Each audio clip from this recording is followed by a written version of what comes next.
Assalamualaikum warahmatullahi wabarakatuh. Jumpa lagi para pendengar Pelita Ilahi yang dianugerahi kasih sayang ilahi. Hari ini saya ingin menyampaikan sesuatu yang khusus berkenaan dengan apa dan seperti apa poligami di dalam Islam itu. Hal ini dikutip dari Tafsir Al-Quran, Tafsir Shogir, karya daripada Hadrat Mirza Basruddin Mahmud Ahmad, Khalifatul Masih kedua radhiyallahu anhu, yakni poligami senantiasa banyak diperbincangkan. Oleh karena itu kita harus memahaminya berdasarkan tafsir Al-Quran ini. A'udzu billahi minasy syaithanir rajim.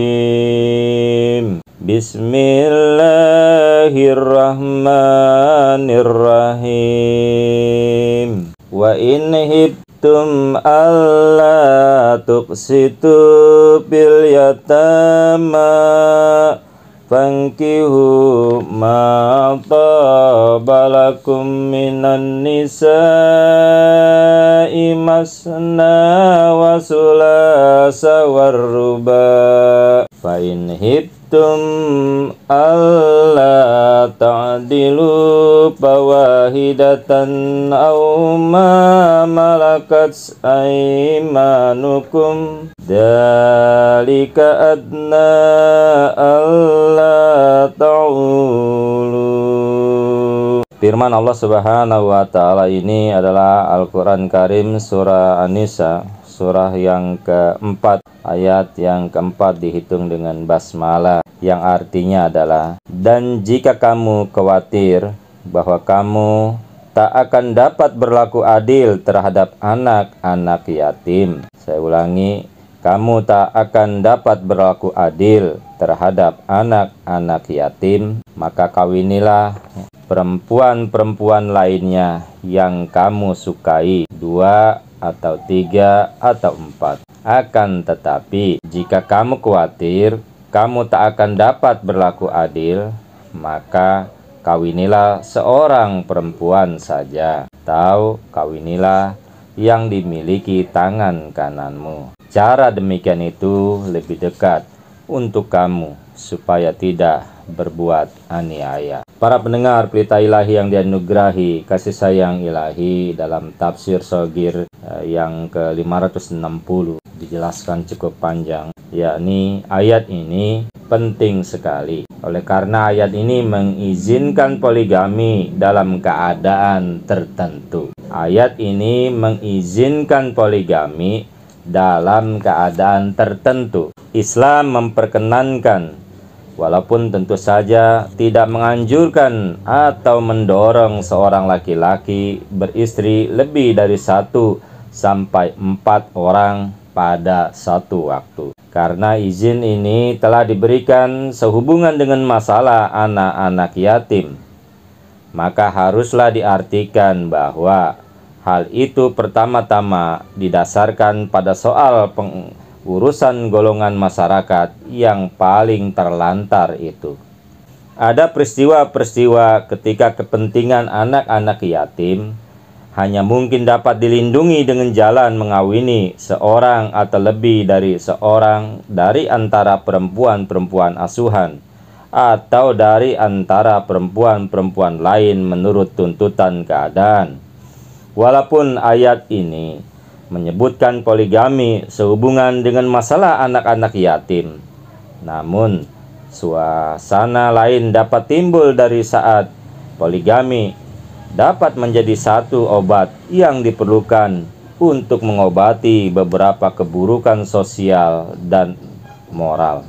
Jika hanya tujuan-tujuan pernikahan itu sendiri diperhatikan, maka izin itu nampaknya tidak hanya dibenarkan, malah ada kalanya sangat tepat dan bahkan perlu.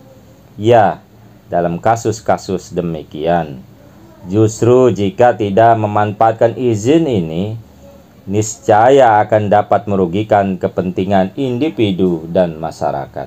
Menurut Al-Quran, tujuan perkawinan ada 4, yaitu 1. Pencegahan terhadap penyakit-penyakit jasmani akhlak, dan rohani.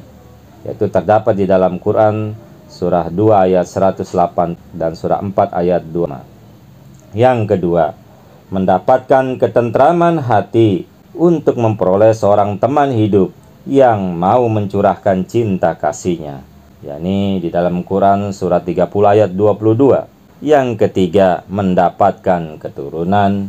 Yang keempat, memperluas lingkup kekeluargaan, surah keempat ayat kedua. Sekarang, kadang-kala salah satu di antara atau semua keempat tujuan tersebut di atas itu tidak tercapai oleh keadaan hanya beristri seorang. Misalnya, istri menjadi penyandang cacat seumur hidup atau menderita penyakit menular, maka tujuan perkawinan itu pasti tidak akan tercapai bila orang yang dihadapkan kepada situasi semacam itu tidak mengawini perempuan lain lagi.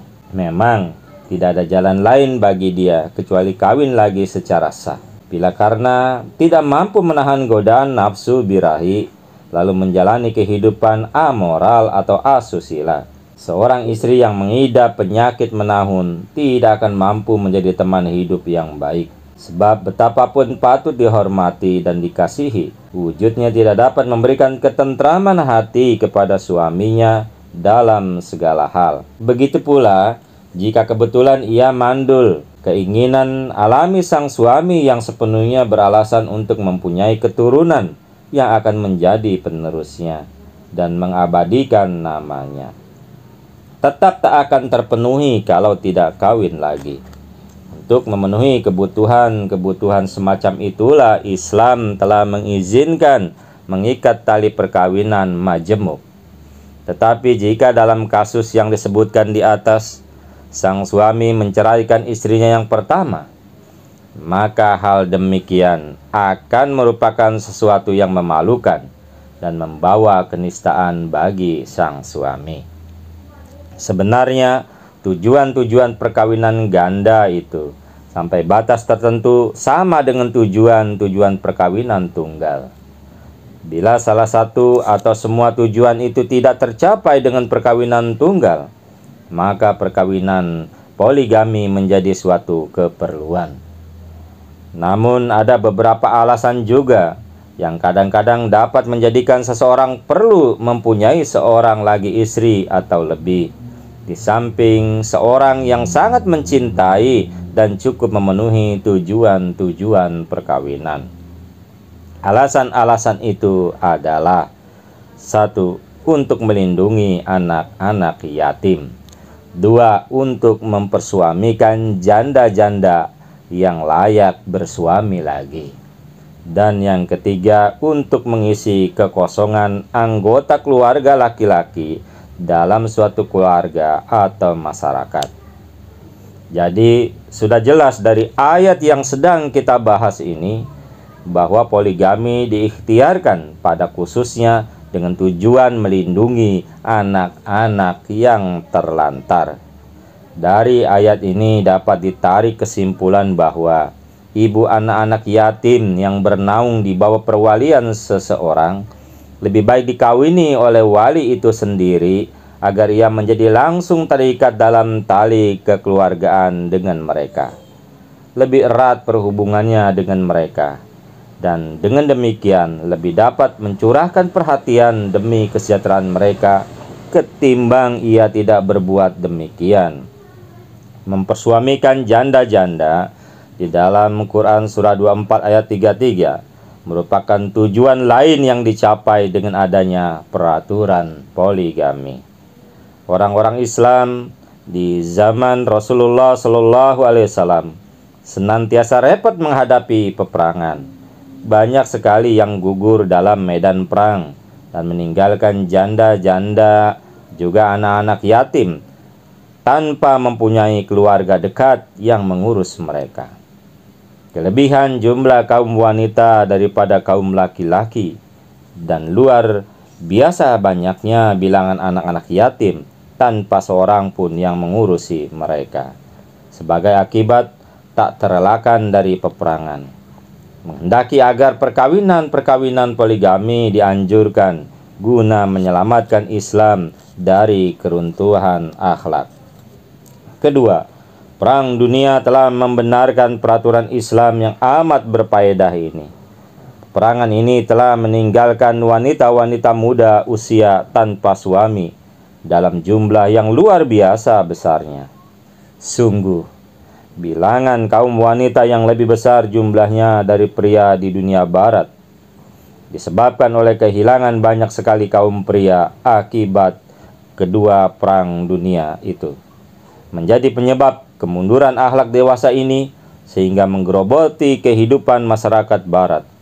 Di samping kemungkinan memenuhi kebutuhan akan suami bagi janda-janda muda itu, peraturan poligami juga dimaksudkan untuk mengatasi keadaan yang timbul sebagai akibat peperangan. Di samping segi-segi kemunduran lainnya, tenaga laki-laki suatu bangsa menjadi demikian langkanya sehingga timbul bahaya kehancuran total bangsa itu. Menurunnya angka kelahiran yang merupakan penyebab penting dari keruntuhan suatu bangsa dapat diobati secara jitu hanya dengan mempergunakan peraturan poligami.